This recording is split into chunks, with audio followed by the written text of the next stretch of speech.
Salut à tous et bienvenue dans ce 11e épisode du Moyen-Âge dans tes oreilles, le podcast qui vous invite à revivre cette période fascinante de notre histoire.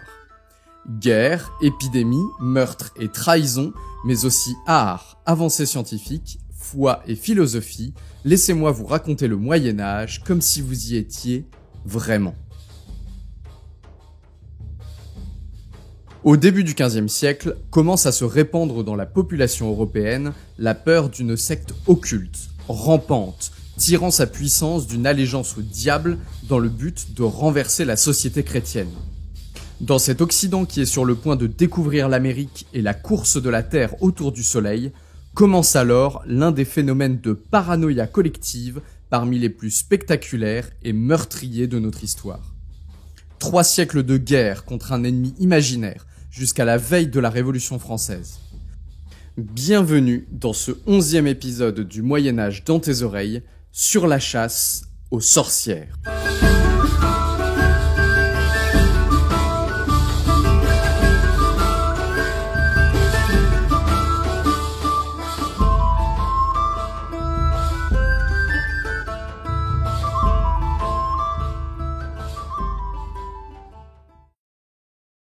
Nous allons plonger ensemble aujourd'hui dans des temps particulièrement troublés. À la toute fin du Moyen-Âge, l'Occident a peur. Jean Delumeau décrit même ce sentiment généralisé comme celui d'une forteresse assiégée. Mais assiégée par qui ? Qu'est-ce qui a bien pu pousser les hommes d'église, les juges, les intellectuels et même une grande partie de la population à lancer une répression d'une telle violence contre un péril dont personne ne semblait se soucier à peine 50 ans auparavant. Et peut-être plus encore, pourquoi avoir continué ainsi pendant 3 siècles, alors que partout en Europe on réfléchissait aux libertés individuelles, à l'humanisme et aux nouvelles découvertes scientifiques ? Le voyage que je vous propose dans cet épisode va nous emmener aux confins de la rationalité humaine, à la rencontre des sorcières et de leurs juges. J'imagine que, comme moi, la chasse aux sorcières vous fascine, tant par sa violence brutale que par son lien direct avec les puissances occultes. Dans cet épisode en 2 parties, nous allons nous intéresser à la chasse médiévale, la partie la plus courte, mais à mon sens, la plus intéressante. C'est en effet au cœur du XVe siècle, dans cet Occident terrifié, que naît la théorie transformée par les siècles suivants en sinistre pratique. La répression de la sorcellerie bat son plein au XVIe et XVIIe siècle, mais c'est bien dans le XVe siècle qu'elle trouve son origine et sa justification. C'est exactement ce dont nous allons parler dans la première partie, le pourquoi. Pourquoi l'Occident s'est-il subitement persuadé d'être gangréné par une société secrète composée de sorciers et de sorcières complotant contre les chrétiens ? C'est dans la deuxième partie que nous aborderons le comment. Comment le travail des intellectuels et la pratique des juges se sont associés pour former autour des présumées sorcières un piège d'une redoutable efficacité. Alors, est-ce que comme moi, vous sentez déjà la fumée âcre des bûchers vous picoter les narines ? C'est parti pour la chasse aux sorcières.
L'histoire de la chasse aux sorcières médiévale, c'est avant tout l'histoire d'une vaste paranoïa collective.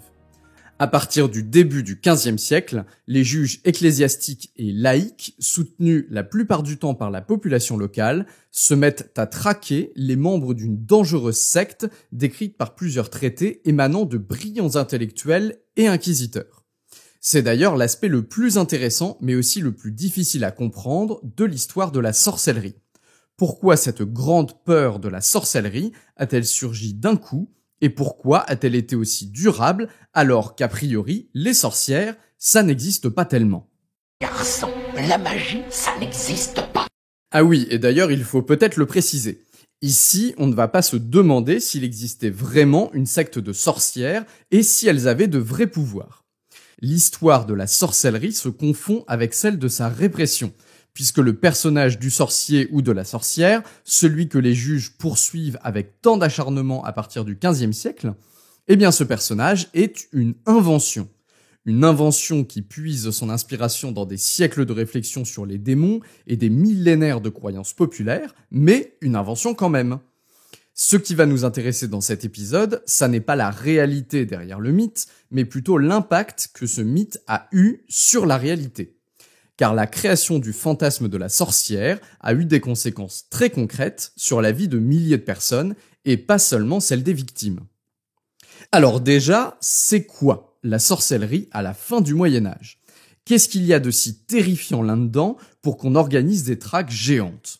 Après tout, ce ne sont jamais que des jeteurs de sorts, pas vrai? C'est les Viosa, et pas les Viosa. Si vous imaginez quelque chose dans ce genre-là, laissez-moi vous dire que vous faites fausse route.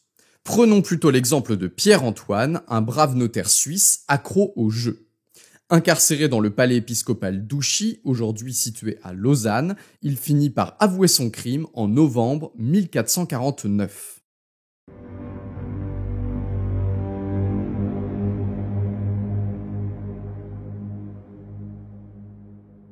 Moi, Pierre-Antoine, je confesse avoir fait hommage au chat Belzébuth et avoir rejoint sa société par le reniement de la Sainte Trinité, la bienheureuse Vierge Marie, tout le royaume des cieux, ainsi que ma part de paradis, les fonts baptismaux et les autres sacrements.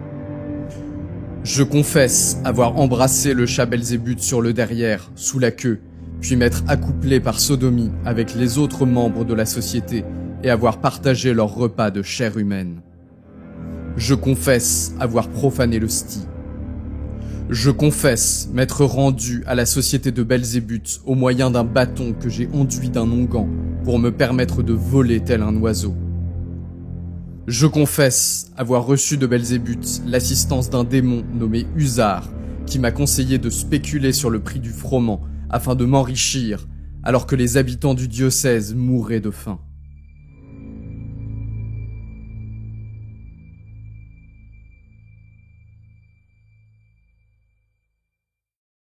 Bon, comme vous le voyez, c'est pas de la rigolade.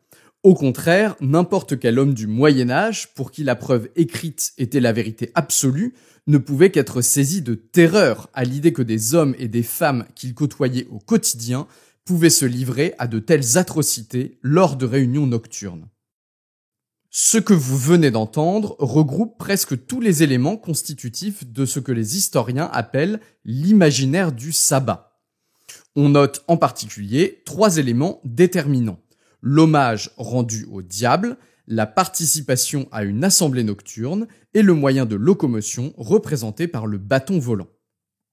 Eh bien, cet imaginaire du sabbat qui se fixe au XVe siècle a de beaux jours devant lui.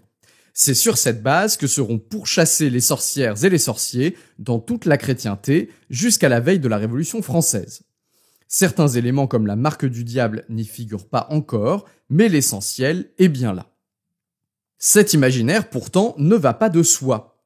C'est même un objet historique particulièrement complexe, agrégeant le résultat de plusieurs siècles d'évolution dans des domaines clés de la philosophie, de la théologie et du droit, sans compter le domaine mouvant et difficile à saisir des croyances populaires.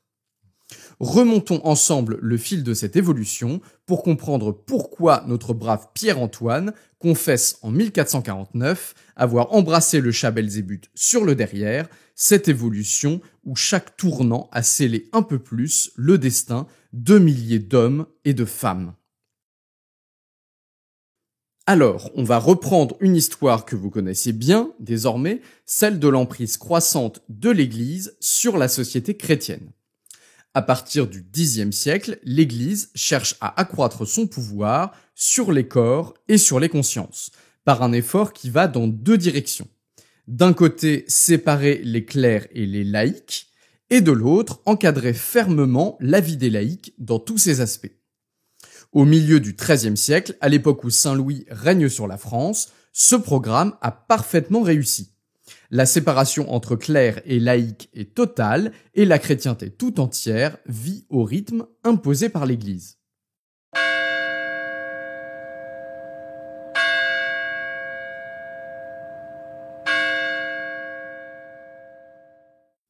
Face à ce contrôle total, une volonté forte de retrouver la pureté évangélique originelle et une relation plus directe, on va dire, avec la divinité, se manifeste dans la société. Si vous avez écouté l'épisode sur Saint Louis, vous savez que cette volonté a débouché sur plusieurs types d'expériences. D'un côté, les nouveaux ordres religieux dits ordres mendiants, et de l'autre, des hérésies comme celle des cathares ou des vaudois. Pour faire face à ce mouvement qui remettait en cause son autorité, l'Église a adopté deux stratégies. D'un côté, elle intègre dès qu'elle le peut les éléments issus de ce mouvement, comme les ordres mendiants par exemple, et d'un autre côté, elle sort l'artillerie lourde avec la création de la fameuse Inquisition. L'Inquisition, c'est une organisation autonome, placée sous la seule autorité du pape, qui a pour but de ramener au troupeau les brebis égarées, c'est-à-dire les hérétiques. Son rôle ne consiste donc pas à détruire les hérétiques, mais au contraire, à tout faire pour les réintégrer dans la communauté chrétienne. Et retenez bien ça, c'est vraiment important pour la suite. Bon, avec tout ça, logiquement, l'Église, elle est plutôt tranquille, non? Eh bien non, au contraire, justement. Maintenant qu'elle a eu affaire à de véritables hérétiques déterminés à sortir de son autorité, l'Église voit des déviances partout. Pire, elle craint qu'une hérésie organisée ne finisse par apparaître et gangréner la société tout entière. Je veux dire, en admettant qu'avant la mort de Madame Dieu sait quand, chaque chatte et 3 chattes qui en auront droit, ça fera 27 chattes, puis 81 qui en font des centaines, puis des milliers, des dizaines de milliers. Toute la fortune passera en mou. C'est un peu un stress post-traumatique si vous voulez, et ça va donner naissance à plusieurs fantasmes. Au début du XIVe siècle, ce fantasme s'appelle la secte du libre esprit, un groupe secret qui, selon l'Église, comploterait contre elle pour prendre le pouvoir. Cette crainte coïncide par ailleurs avec une vaste entreprise de répression contre les béguines, ces femmes laïques qui veulent avoir une relation directe avec la divinité sans passer par l'Église ni intégrer des ordres religieux. Ce mélange des genres ne plaît ni au pouvoir politique, ni au pouvoir religieux, et les premières années du XIVe siècle voient une recrudescence de la répression. Pays-Bas, Allemagne de l'Ouest, France, Italie, partout, des béguines sont brûlées ou intégrées de force dans des ordres monastiques. Au concile de Vienne, qui réunit en 1311 et 1312 des clercs et intellectuels venant de toute la chrétienté, il devient évident que la secte du libre esprit existe bel et bien. Regardez, on en trouve des membres partout en Europe et ils professent tous les mêmes idées, c'est bien la preuve. Le décret Ad Nostrum, rédigé pendant le concile et publié en 1317, le dit très clairement. Les béguines de toute l'Europe font partie de la même hérésie et celle-ci doit être durement réprimée. Voilà donc, les rouages mentaux sont en place. L'Église vit déjà dans la peur d'une secte surpuissante qui menacerait son autorité partout sur le continent en même temps. Bon, tout ça c'est bien beau, on parle des béguines, mais elles sont où, nos sorcières? J'y viens. Entre 1378 et 1417, la chrétienté vit un moment difficile. C'est le grand schisme. Ça, normalement, vous l'avez vu dans l'épisode 1 sur Louis d'Orléans. Pendant presque 40 ans, il y a 2 papes. Un à Rome et l'autre à Avignon. Vous imaginez un peu le bazar, et surtout la peur panique des clercs. L'Église est désunie, brisée, c'est une aubaine pour les hérétiques. Tout le monde s'affaire alors pour trouver une solution, et pendant ce temps-là, l'Inquisition poursuit son travail. C'est alors qu'entre 1431 et 1434 est organisé à Bâle un immense concile pour résoudre la crise engendrée par le grand schisme. Ce concile, c'est le point de basculement historique qui va lancer la chasse aux sorcières. Pas tellement pour ce qu'il va produire, mais plutôt pour le brassage intellectuel qu'il va permettre. Et oui, car le concile de Bâle, c'est avant tout un événement social.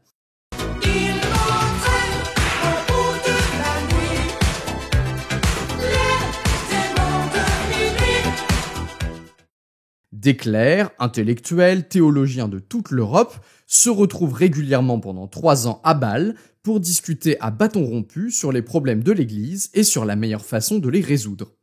Et c'est dans ce creuset que va se forger l'imaginaire de la sorcellerie. Il faut dire que le moment est propice.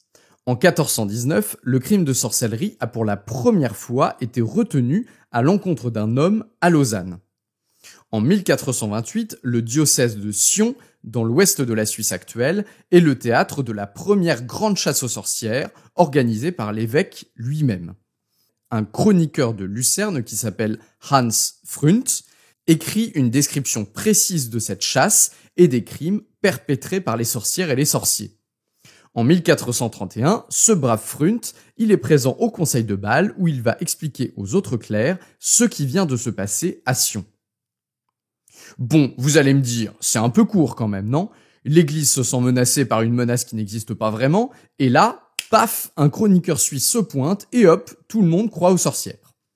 Bon, c'est vrai que ces histoires de chats maléfiques, d'assemblées nocturnes et de cannibalisme, ça fait quand même beaucoup à avaler d'un coup. Et oui, ça c'est sûr, mais gardons à l'esprit qu'à l'époque du concile de Bâle, l'Europe n'est pas en grande forme, c'est le moins qu'on puisse dire. Disons-le même clairement, elle est au plus mal. Avec les fréquentes épidémies de peste depuis le milieu du XIVe siècle et la guerre interminable entre la France et l'Angleterre, l'économie est en berne et la population a fortement baissé. Toute la société est désorganisée et par-dessus le marché, l'Empire ottoman a déjà posé le pied en Europe avec la conquête des territoires serbes et d'une partie de la Grèce. Ça c'est pour le tableau général. Mais dans l'Église non plus, ça n'est pas vraiment brillant. En plus du grand schisme dont on parle depuis tout à l'heure, elle doit faire face à l'hérésie hussite, en Bohême, de joyeux lurons qui tiennent militairement le pays et ne seront soumis qu'après plusieurs croisades.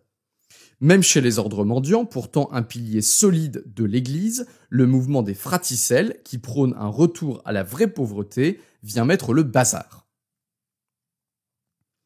Autant dire que dans ce contexte moyennement joyeux, la menace d'une secte de sorciers adorateurs du diable est prise très au sérieux. En 1409, par exemple, le pape Alexandre V adresse une lettre à son inquisiteur en Provence, Ponce Feuguéron, pour l'inciter à pourchasser une nouvelle secte de sorciers juifs et chrétiens qui cherchent à pervertir la société. Mais ce n'est encore que le début. Pour l'instant, la sorcellerie n'est guère un problème que dans certaines parties de la Suisse et du Dauphiné, des zones de montagne, et les poursuites sont loin d'être permanentes. Il s'agit plutôt d'explosions sporadiques, on va dire, qui se calment rapidement ensuite. À la suite du concile de Bâle, l'imaginaire de la sorcellerie va recevoir l'aide d'un grand nombre de traités savants et de traités pratiques qui vont propulser ce nouveau crime de curiosité des Alpes suisses à véritable menace exigeant l'engagement de toutes les forces répressives pour préserver la chrétienté. Impressionnés et galvanisés par ce qu'ils ont entendu à Bâle, plusieurs auteurs prennent en effet la plume. Le premier à dégainer est Claude Tolosan, un juge laïque de Briançon qui publie en 1432 un traité intitulé « Afin que soient évidentes les erreurs des mages et jeteurs de sorts pour ceux qui l'ignorent ». En 1436, il est suivi par Jean Nider, un dominicain qui écrit le Formicarius, c'est-à-dire la fourmilière. Contrairement à ce qu'on pourrait penser au premier abord, en tout cas ce que moi je pensais au premier abord, la fourmilière ne désigne pas ici la secte des sorciers, mais constitue une métaphore en faveur de l'unité des chrétiens. En 1452, c'est cette fois-ci l'inquisiteur Nicolas Jacquier, un autre inquisiteur qui a traîné ses sandales au concile de Bâle, qui publie un livre au nom évocateur, Le fouet des hérétiques sorciers. Et les fouets, c'est pour faire joli. Non, Enfin, oui. Enfin, je sais pas, personne ne s'est jamais plaint pour l'instant. D'ailleurs, donner le nom d'un instrument de combat à un traité contre la sorcellerie va faire recette, puisqu'en 1486 sort le manuel aujourd'hui archi connu, rédigé par deux inquisiteurs allemands du nom de Institoris et Sprenger, le marteau des sorcières. Alors, avant de plonger dans l'apport intellectuel de ces textes, on va déjà parler de leur importance. Vous avez peut-être remarqué que depuis le début, je n'ai quasiment cité aucun pape, à part ce bon Alexandre V, qui n'a du reste pas marqué l'histoire. Et pour cause. La papauté, durant la majeure partie du XVe siècle, passe complètement à côté de la constitution et de la construction du crime de sorcellerie. Elle est même à la remorque de l'Inquisition et des théologiens là-dessus. Bon, déjà, comme on l'a dit, la papauté se remet du grand schisme. Mais surtout, la transformation de la sorcellerie de simple curiosité à menace généralisée est largement un fantasme d'inquisiteurs et de juges laïcs. Et oui, sur la question de la sorcellerie, l'Inquisition est en roue libre. Le pape est dans les choux et elle en profite pour décrire précisément et réprimer durement un nouveau crime, la sorcellerie. Mais on y reviendra. En attendant, c'est l'heure de se coltiner les pages poussiéreuses des traités contre la sorcellerie.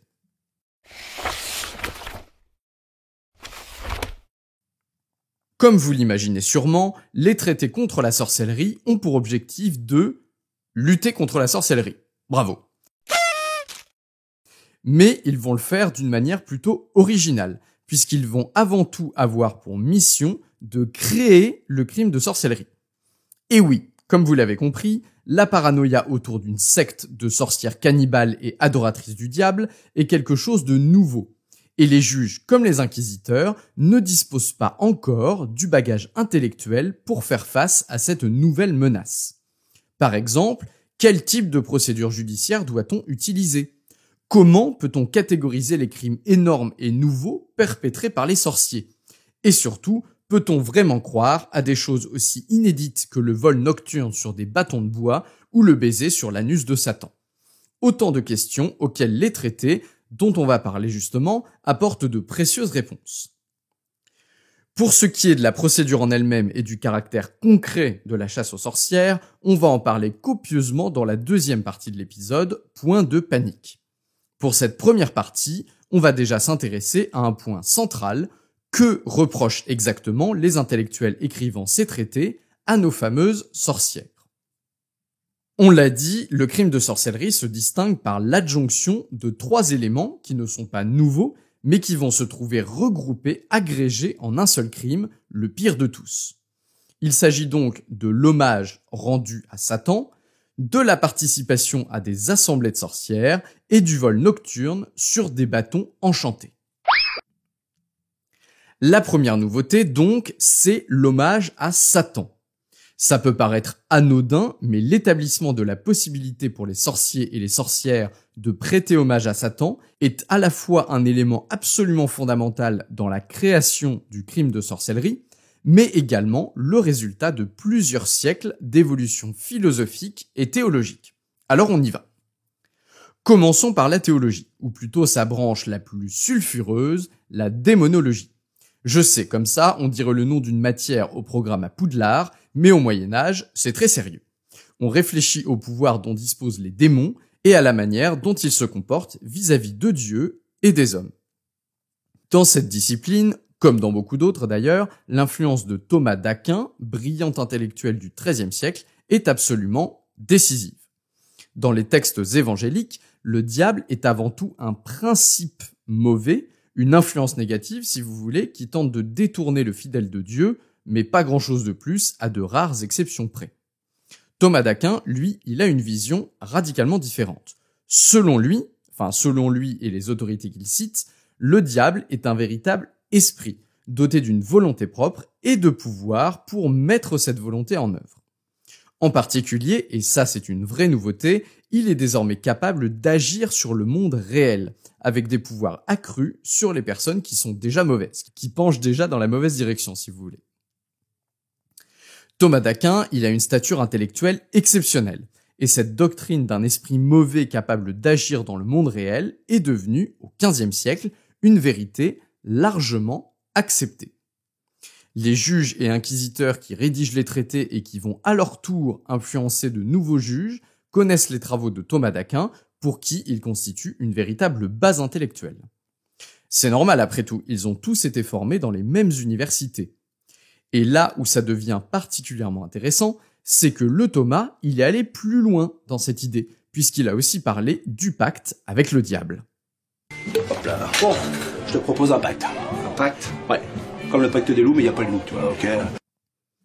Et oui, jusqu'ici, puisque le diable n'avait pas de réel pouvoir, l'idée d'un pacte n'était pas très en vogue. Mais désormais, c'est possible et c'est même prouvé. Puisque le diable est capable d'agir sur le monde réel, des individus malfaisants peuvent théoriquement passer un genre de contrat avec lui offrant leur servitude en l'échange d'une parcelle de ses pouvoirs. Selon Thomas d'ailleurs, le pacte peut être soit tacite si l'individu utilise des moyens non naturels pour commettre ses méfaits, soit constituer un véritable contrat écrit si l'individu s'engage auprès du diable. La question de ce pacte avec Satan est d'autant plus puissante au XVe siècle que la société médiévale est désormais ultra contractuelle, encore plus qu'à l'époque de Thomas d'Aquin d'ailleurs. Et oui, au XVe siècle, on fait des contrats pour tout. Pour le commerce, pour se marier, pour définir le nombre de messes qu'un moine dira après votre mort, des contrats de travail évidemment, ou des contrats pour recruter des soldats. Bref, c'est une société où l'engagement écrit est fondamental et constitue une preuve ultra solide en cas de litige. Donc forcément, personne n'imagine un seul instant qu'un sorcier pourrait s'engager auprès du diable sans contrat écrit. Même les sorciers ne sont pas aussi bêtes, voyons. Avec les aveux des sorcières et des sorciers questionnés par les juges, le pacte avec le diable et sa capacité d'agir sur le réel sont consolidés par de nombreuses descriptions factuelles. On a déjà parlé du cas de Pierre-Antoine, un brave notaire de Lausanne qui avait confessé sa participation au sabbat en novembre 1449. Eh bien, ce même Pierre, puisqu'il était notaire, il avait été chargé, d'après les aveux, de rédiger le nom de tous les fidèles de Satan dans un grand livre dont la couverture et toutes les pages étaient noires comme la nuit. Bon, on imagine la galère du pauvre Pierre qui devait écrire des noms sur une page noire en pleine obscurité, seulement éclairée par la lueur de quelques torches pendant que tous ses copains étaient en pleine orgie, mais qu'à cela ne tienne. La preuve écrite existait donc bien quelque part. Je voulais aussi d'ailleurs vous parler d'un cas que je trouve encore plus représentatif de cette question du pacte diabolique, un autre notaire, quelle coïncidence, encore suisse, deuxième coïncidence, mais cette fois-ci originaire de la jolie ville de Münster, dans le Val de Conche. Je vous jure, allez voir sur Google, c'est vraiment joli. Mais là n'est pas le sujet. Notre homme s'appelle Peter Eschiller, et il a eu le malheur de tomber dans les griffes de Walter Super-Saxo, le grand évêque chasseur de sorcières dans le diocèse de Sion à la fin du XVe siècle. Bon, en l'occurrence, c'est son successeur qui arrête finalement Peter, mais peu importe. Après être passé à la casserole, Pierre livre dans ses aveux une description détaillée de sa rencontre avec le diable, et vous allez voir, c'est plutôt rigolo. Le dit Peter explique qu'il y a 10 ou 12 ans, il s'est rendu chez un aubergiste d'Airolo. Il se trouvait dans la salle de l'auberge, à l'écart des autres clients, lorsqu'un homme qui se disait originaire des Grisons vint lui parler. Celui-ci demanda à Peter où il allait et s'il était riche ou pauvre. Peter répondit qu'il transportait des balles de marchandises et qu'il n'était pas trop riche. Alors l'homme des Grisons répondit à Peter « Moi, je t'apprendrai bien la manière de devenir riche. » Peter lui demanda comment cela était possible et l'homme des Grisons lui dit qu'il avait fait hommage au diable et qu'il avait eu assez de biens de ce monde et qu'il était devenu riche.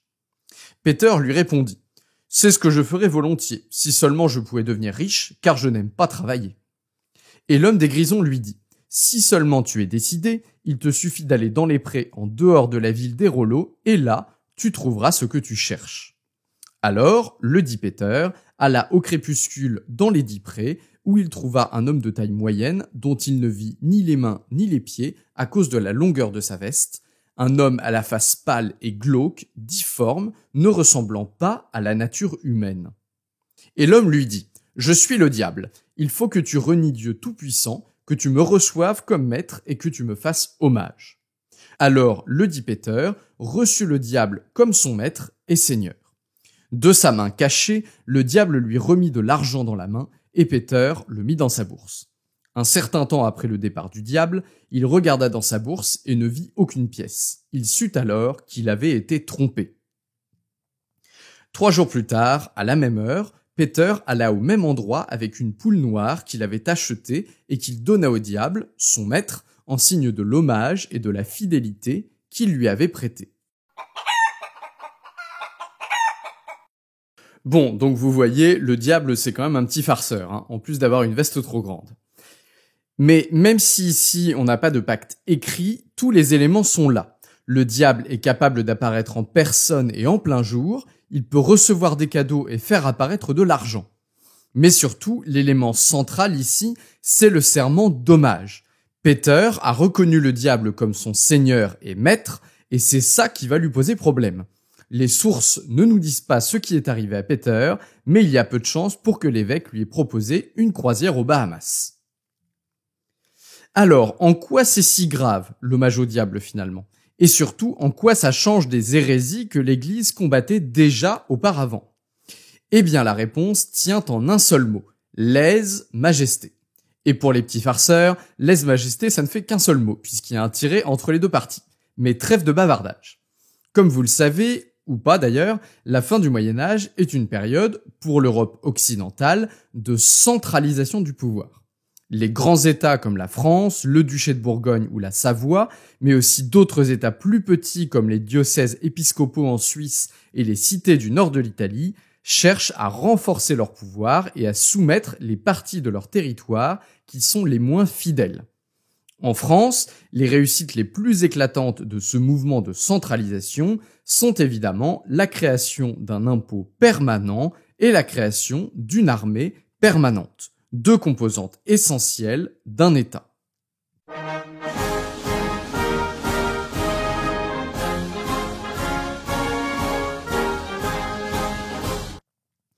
Eh bien, ce renforcement du pouvoir central, c'est avant tout une réussite juridique. Le pouvoir central puise sa légitimité dans des théories politiques qui le distinguent fondamentalement des autres pouvoirs locaux. Ces théories ont notamment bénéficié du retour en force du droit romain dans les facultés de droit, mais aussi de nouveaux éléments comme par exemple la théorie du prince naturel. Grâce au travail des juristes, le pouvoir du roi de France ou du duc de Bourgogne, par exemple, devient un fait naturel, et contester ce pouvoir reviendrait à contester le fonctionnement même de la nature, c'est-à-dire la création de Dieu. Et ça, c'est pas bien. Toutes ces théories, d'ailleurs, viennent étayer la notion de majesté, qui constitue une espèce de qualité un peu difficile à décrire, mais que seul le pouvoir suprême peut détenir. D'ailleurs, la majesté ne s'applique pas qu'au pouvoir terrestre.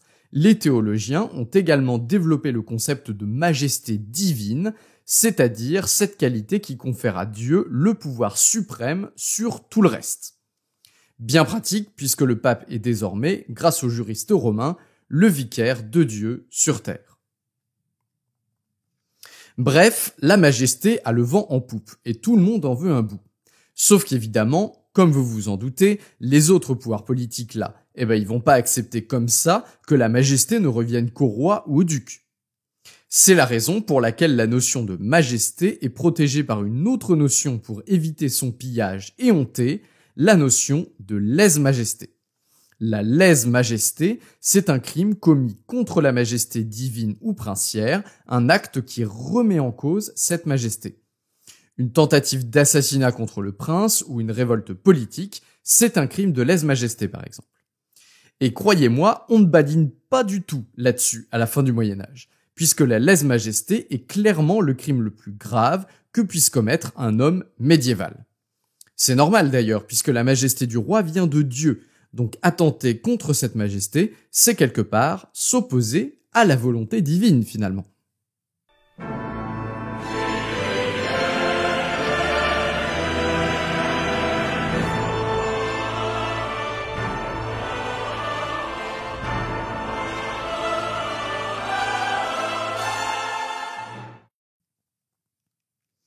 Vous commencez à voir où je veux en venir. Lorsque les sorcières prêtent hommage au diable, est-ce qu'elles ne seraient pas en train de commettre un horrible crime de lèse-majesté?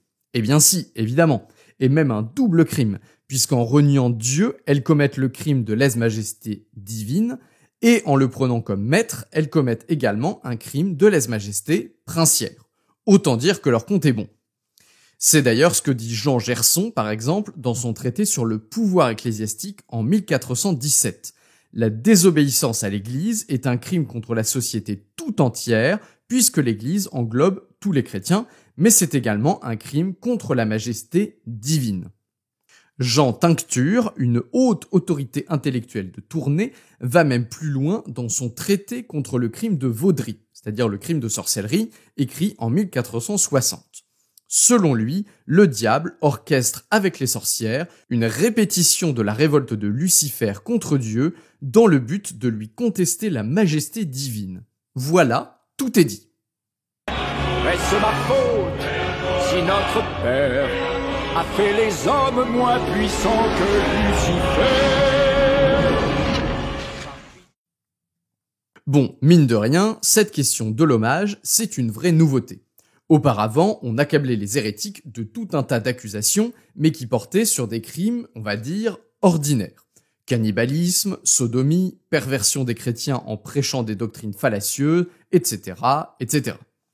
L'Église affirmait que leurs méfaits étaient inspirés et commis avec l'aide du diable, mais elle n'était pas allée jusqu'à en faire des fidèles de Satan. Et ça, c'est une différence fondamentale. Souvenez-vous, la mission de l'Inquisition est de ramener à la vraie foi les hérétiques qui s'en sont écartés. Mais là, avec la sorcellerie, cette rédemption n'est même plus possible, puisque les sorcières et les sorciers ont renié Dieu et prêté hommage au diable. Ils ne sont donc plus des chrétiens égarés, mais des adversaires de la société tout entière. 3 crimes sont donc commis par les sorciers, d'après les théologiens. L'idolâtrie, c'est-à-dire le fait d'adorer autre chose que Dieu, l'apostasie, c'est-à-dire le fait de renier la foi chrétienne, et enfin, le pire de tous, le crime de lèse-majesté, c'est-à-dire la contestation de l'ordre naturel, politique et céleste. Et vous allez le voir, ce point en particulier aura de très graves répercussions pour la suite de notre histoire.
Alors, revenons à nos 3 éléments caractéristiques de la sorcellerie à la fin du Moyen-Âge.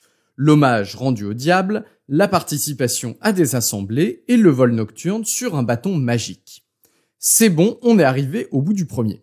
Maintenant, on va donc passer au deuxième et au troisième, la participation à des assemblées de sorcières et de sorciers et le vol nocturne sur des bâtons magiques.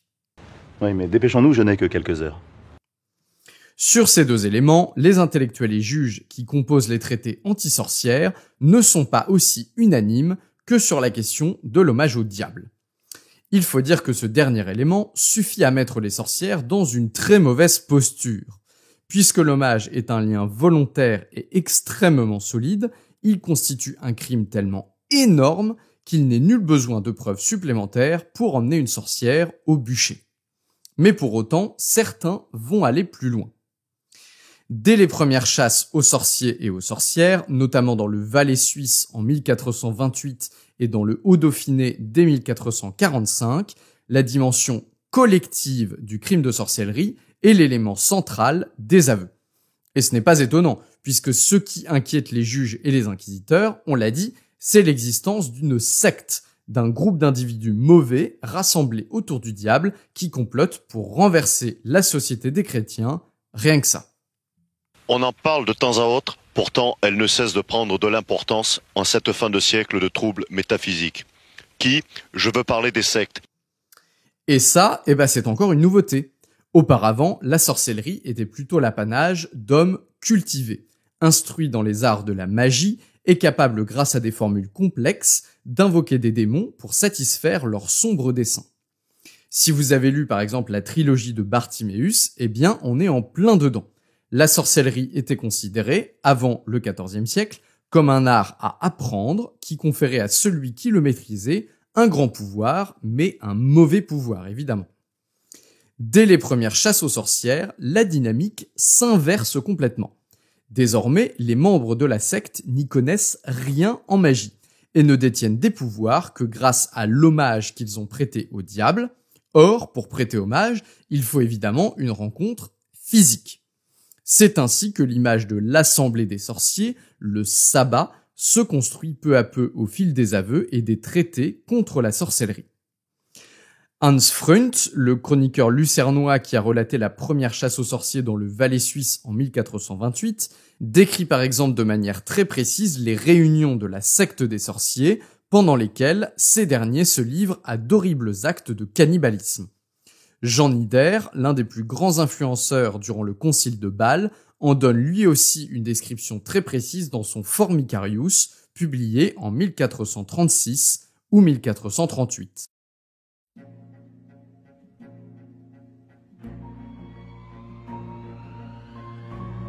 Il était de notoriété publique, comme me le rapporta le juge Pierre, qu'au territoire de Berne, 13 enfants avaient été dévorés par les sorciers. Comme Pierre demandait à l'une des sorcières qu'il avait arrêtée comment il dévorait les enfants, voici ce qu'elle répondit. « Nous épions les enfants encore non baptisés, surtout lorsqu'ils n'ont pas la protection du signe de la croix. Et, par nos cérémonies, nous les tuons lorsqu'ils sont encore couchés dans leur berceau, à côté de leurs parents. Ils passent alors pour étouffés ou morts autrement, et en cachette, nous les dérobons de leur sépulture et les faisons cuire dans un chaudron, jusqu'à ce que, leurs os enlevés, la chair soit presque entièrement absorbable et buvable. Avec les parties les plus solides, nous fabriquons un onguent propre aux opérations et métamorphoses que nous voulons. Des parties les plus liquides, nous emplissons des flacons, et quiconque en boit est aussitôt initié à notre secte. »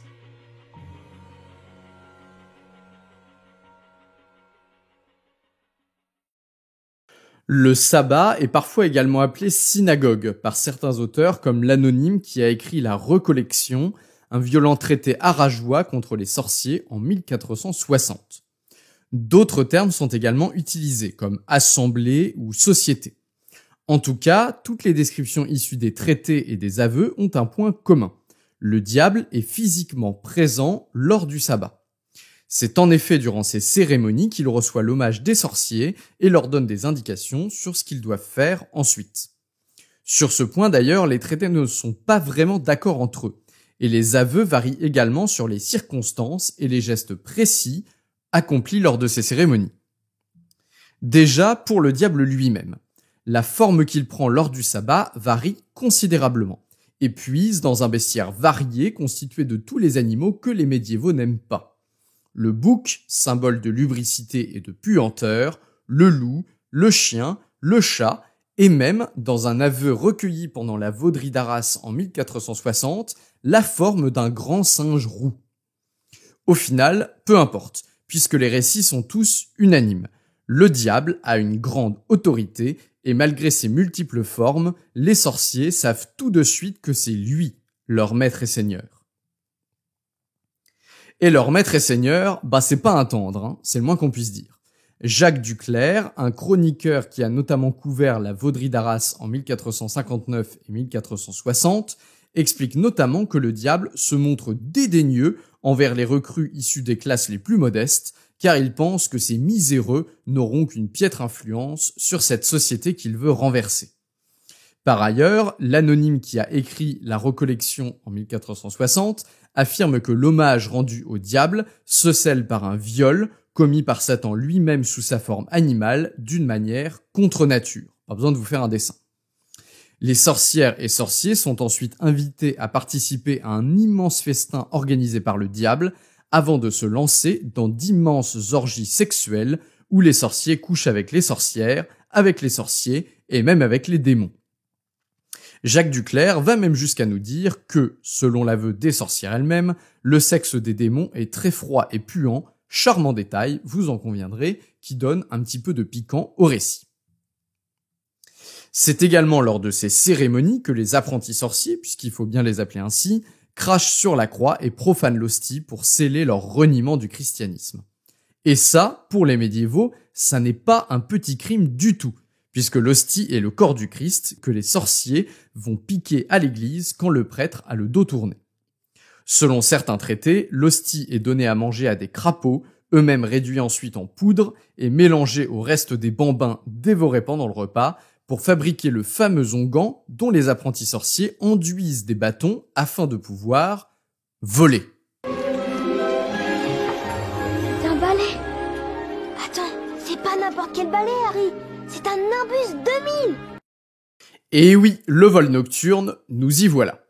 Il faut dire qu'avec tout ce que je vous ai raconté sur le sabbat, vous vous posez peut-être une question bien légitime. Un énorme singe roux qui livre des banquets gargantuesques à ses ouailles et participe à des orgies nocturnes, on ne voit pas ça à tous les coins de rue. Il doit y avoir plein de témoignages alors. En tout cas, le sabbat n'a pas l'air d'être quelque chose de très discret. C'est même un peu l'équivalent médiéval d'un technival, non ?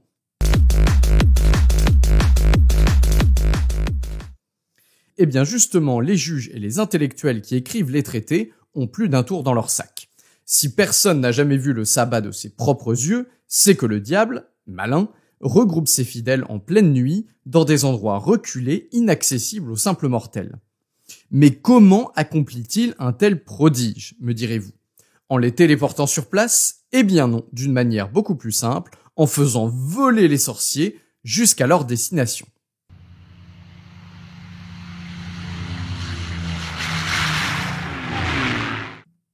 Si vous aussi, vous n'êtes pas vraiment convaincu par l'existence d'une compagnie aérienne style Devil Airlines au XVe siècle, eh bien, vous n'êtes pas les seuls. Jusqu'ici, la description du sabbat que je vous ai livrée fait consensus dans la plupart des traités. Jean Nider, Claude Tollesan, Nicolas Jacquier et Jean Tincture décrivent plus ou moins la même chose. Par contre, le vol nocturne des sorciers a fait l'objet, lui, d'un véritable débat. Et on comprend pourquoi, vu l'énormité de la chose. Deux camps s'affrontent donc autour de cette question du vol nocturne. À ma gauche, tout d'abord, le camp des sceptiques.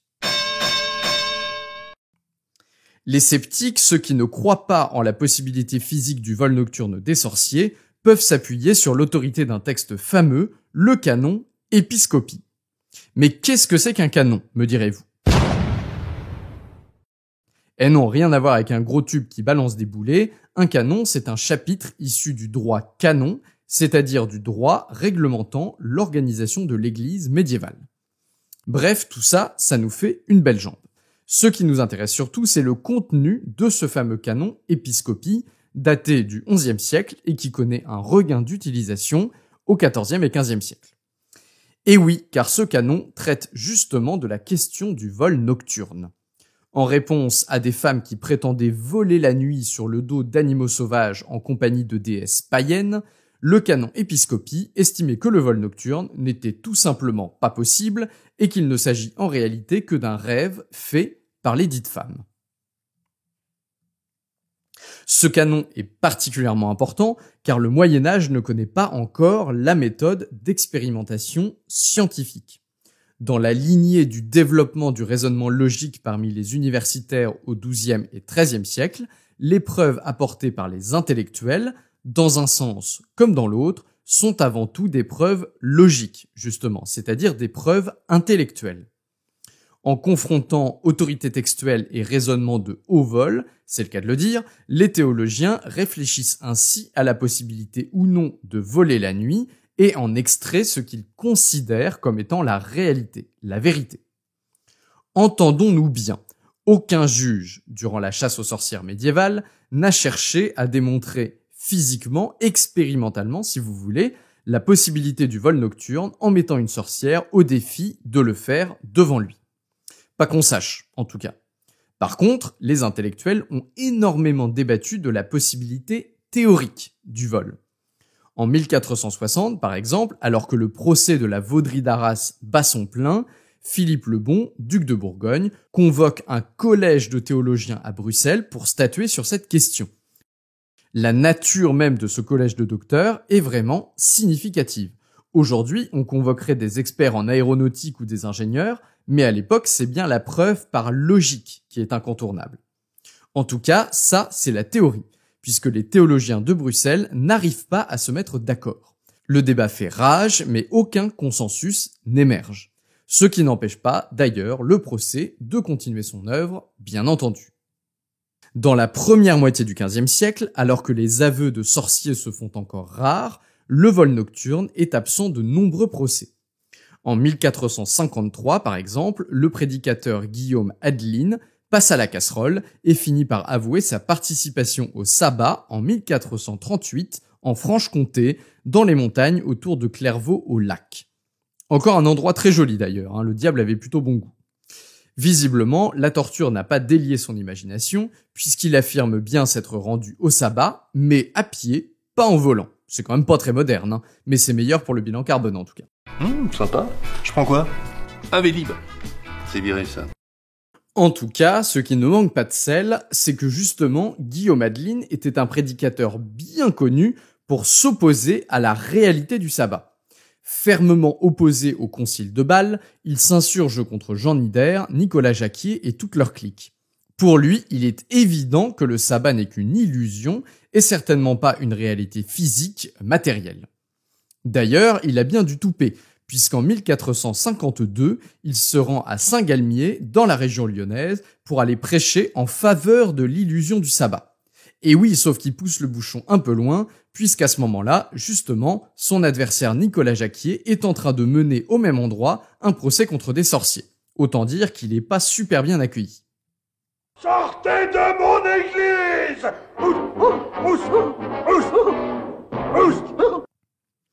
Un an plus tard, le voilà coffré à Évreux et l'accusation contre lui doit être particulièrement savoureuse aux oreilles de Nicolas Jacquier, puisqu'on lui reproche notamment d'avoir été missionné par le diable pour répandre partout l'idée que le sabbat ne serait qu'une illusion, afin de masquer la réalité des pouvoirs du démon. Quel culot quand même! Guillaume Adeline n'est pourtant pas le seul. Quelques années auparavant, en Italie du Nord, le grand prédicateur Bernardin de Sienne, qui était par ailleurs un grand pourfendeur de sorcières, prêchait lui aussi en faveur d'un sabbat qui n'était qu'une illusion. Parmi le camp des sceptiques, on trouve également un certain nombre de médecins. Déjà au XVe siècle, certains d'entre eux tentent en effet d'expliquer l'effet de sorcellerie par des maladies mentales ou des traumatismes qui rendraient les juges paranoïaques. Jacques d'Espard, par exemple, est un médecin de Tournai qui rédige en 1453 un commentaire sur l'un des ouvrages majeurs de la médecine médiévale, le Canon d'Avicenne. Rien à voir avec le droit canon cette fois, promis. Dans ses commentaires, il évoque notamment ce qu'il nomme la mélancolie et les maladies de l'âme, et un peu bravache, il se paye même le luxe de mettre son grain de sel dans le débat sur les illusions diaboliques. Écoutez un peu. Ceux qui se croient enchantés ou atteints par un sortilège s'enchantent ou s'ensorcellent eux-mêmes par leur imagination corrompue. Je dis, dans la confiance du secours divin et de la clémence de Dieu, que je ne crains ni sorcier, ni sorcière, ni ensorceleur, ni ensorceleuse, ni faiseur d'images, qui, sans me toucher, sachent ou puissent, par ses enchantements ou ses maléfices, me faire bouger le moindre doigt, malgré moi. Et bim, voilà pour les couillons qui s'imaginent que les maléfices existent vraiment. Jacques d'Espard n'est pas le seul, mais au fond, peu importe. La sorcellerie est déjà devenue, en 1453, une psychose de juges et d'inquisiteurs, et les médecins ne sont guère sollicités pour donner leur avis. Voilà donc pour le camp des sceptiques. Maintenant, à ma droite, nous avons le camp des croyants. Alors eux, c'est vraiment après le concile de Bâle qu'ils se sentent pousser des ailes. Au début, évidemment, leurs élucubrations intellectuelles ne passionnent pas grand monde. Mais peu à peu, au fil des aveux, leur théorie du vol nocturne acquiert une vraie crédibilité. Après tout, si autant de condamnés ont avoué voler sur des bâtons magiques, pourquoi en contester la réalité ? En fait, pour ces intellectuels et juges convaincus de la réalité du vol nocturne, la question n'est pas seulement de savoir si on peut voler sur un bâton magique, elle est beaucoup plus large. Le diable est-il capable d'agir dans la réalité et de transporter des personnes au sabbat pour leur faire commettre des crimes horribles ? Et c'est autour de cette vraie question que se noue leur argumentaire. Pour Nicolas Jacquier, par exemple, l'auteur du fameux « Fouet des hérétiques sorciers », daté de 1458, le canon Épiscopie ne s'applique pas aux sorcières puisque ces dernières ont un commerce actif avec le démon. Si l'on nie la réalité du vol nocturne, alors on nie la possibilité pour les démons de commettre des crimes réels. Pensez donc, si un démon ne peut même pas faire voler une sorcière, comment pourrait-il détruire une récolte ou rendre un homme stérile ? On pourrait penser que cet argument tourne en rond, mais il s'appuie en réalité sur une croyance profonde dans toute la société médiévale du XVe siècle, particulièrement dans les campagnes et les montagnes. Les mauvaises choses qui arrivent aux chrétiens sont, d'après la croyance populaire, le résultat de la malveillance du diable et de ses serviteurs. Il n'y a pas de malchance ou de hasard malheureux. Si de mauvaises choses vous arrivent, c'est qu'un démon s'acharne sur vous. Jean Tincture, le Tournésien qui publie en 1460 le traité contre le crime de Vaudry, va même encore plus loin. Selon lui, la question du vol nocturne est un faux débat, car la culpabilité des sorciers ne tient pas au fait de voler dans les airs, mais à l'hommage qu'ils ont prêté au diable. Peu importe qu'ils aient véritablement participé au sabbat finalement. Ils ont eu l'intention de le faire, ils étaient prêts à renier Dieu pour obtenir une récompense du diable. Voilà qui suffit à les condamner, et peu importe qu'ils volent vraiment ou pas, peu importe qu'ils fassent des orgies au sommet des montagnes, ou que tout cela n'ait lieu que dans leur tête, bien au chaud, avec un bonnet de nuit sous leur couette.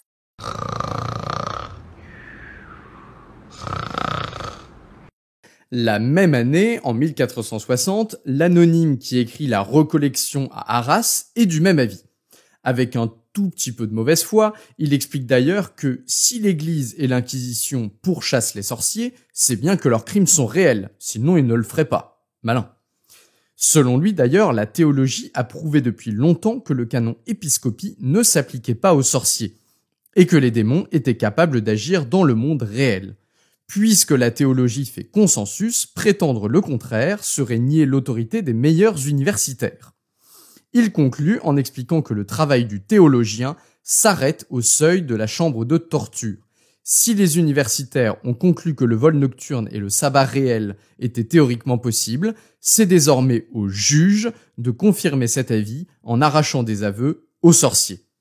Et puisque des aveux ont déjà confirmé que les sorciers volaient bien sur des bâtons magiques, c'est donc vrai, c'est QFD, on a fait le tour de la question. Finalement, sur le temps long, ce sont bien les tenants de la réalité du vol nocturne qui finissent par emporter la victoire.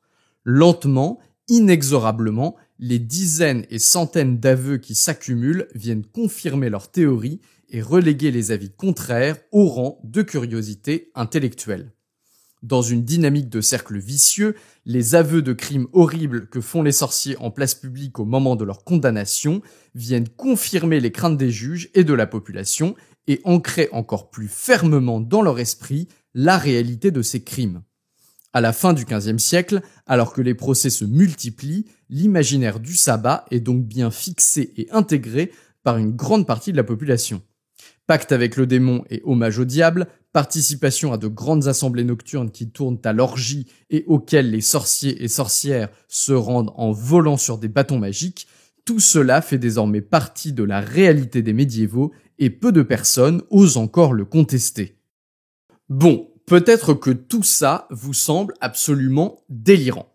Après tout, rien de tout cela n'est vrai. Alors comment la société médiévale de la fin du XVe siècle et par-dessus tout des intellectuels ayant validé de nombreuses années d'études ont-ils pu prêter foi à ce ramassis de fariboles ? Je voudrais discuter avec vous de deux éléments qui peuvent nous éclairer avant de conclure cette première partie. Tout d'abord, comme l'explique notamment Carlo Ginzburg, l'imaginaire du sabbat ne sort pas de nulle part. Il est un syncrétisme entre d'un côté un imaginaire de croyance rurale très vivace et de l'autre une culture intellectuelle fondée sur plus de 1000 ans de réflexion et de commentaires des textes sacrés. Pour nous, le sabbat n'est qu'un fantasme sans fondement. Pour les ecclésiastiques et les juges qui se sont confrontés aux accusés de sorcellerie, au contraire, ce crime s'inscrit dans un univers intellectuel vieux de plusieurs siècles, durant lesquels de nombreuses hérésies ont tenté de fragiliser l'Église. Tout cela est affirmé et corroboré par des intellectuels et des autorités de haut vol qui représentent la sommité de ce que l'esprit humain peut produire à l'époque. C'est un peu comme si aujourd'hui des scientifiques de tous les pays nous disaient quotidiennement que les sorcières existent et qu'elles volent dans les airs.